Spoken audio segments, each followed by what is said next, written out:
પદ્મિની બા વાળા ફરીથી એક વખત વિવાદમાં આવ્યા છે અને ગોંડલ પોલીસ સ્ટેશનમાં એમની સામે હની ટ્રેપની એક ફરિયાદ નોંધવામાં આવી છે. નમસ્કાર.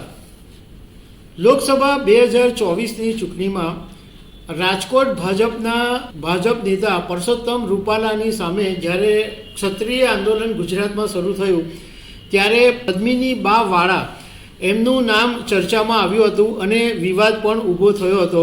હવે આ પદ્મિની બા વાળા ફરીથી એક વખત વિવાદમાં આવ્યા છે અને ગોંડલ પોલીસ સ્ટેશનમાં એમની સામે હની ટ્રેપની એક ફરિયાદ નોંધવામાં આવી છે અને એમના સહિત 5 લોકોની સામે ફરિયાદ કરવામાં આવી છે.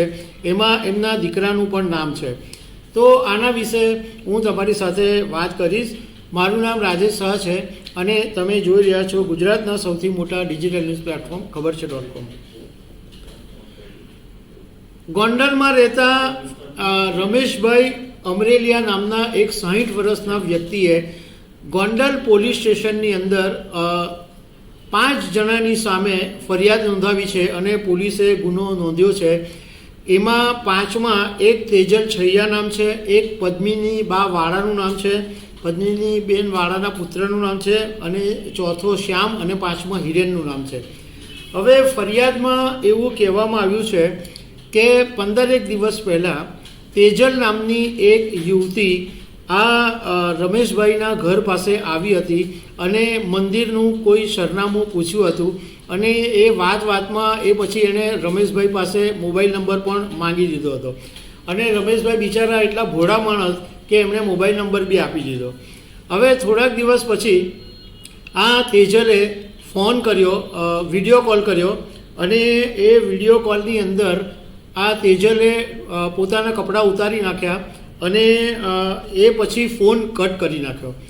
એના બીજા દિવસે રમેશભાઈ ઉપર ફોન આવ્યો કે તમે રાજકોટ ઓફિસ આવો અને રાજકોટ ઓફિસ એ લોકો નહીં ગયા તો પદ્મિની બા સહિતના 5 લોકો જબરજસ્તીથી ગોંડલ એમના ઘરે પહોંચી ગયા હતા અને આ રમેશભાઈ અમરેલિયાએ જે ફરિયાદ નોંધાવી છે એમાં એવો આરોપ લગાવ્યો હતો કે પદ્મિની બા વાળા મારા ઘરમાં ઘૂસીને મોટેથી એવું મને રાડ પાડીને બોલ્યા હતા કે હું તને કપડાં કાઢીને મારીશ અને હરસંઘવીને કહીને તારા ઘર ઉપર બુલડોઝર ફેરવી દઈશ એવી ધમકી આપી હતી. સાથે એવું કીધું કે રાજકોટ આવીને માફીનો વિડીયો બનાવો અને તેજલના જે 7-8 લાખ રૂપિયાનું દેવું છે એ ભરી દેવા માટે પણ ધમકી આપવામાં આવી હતી.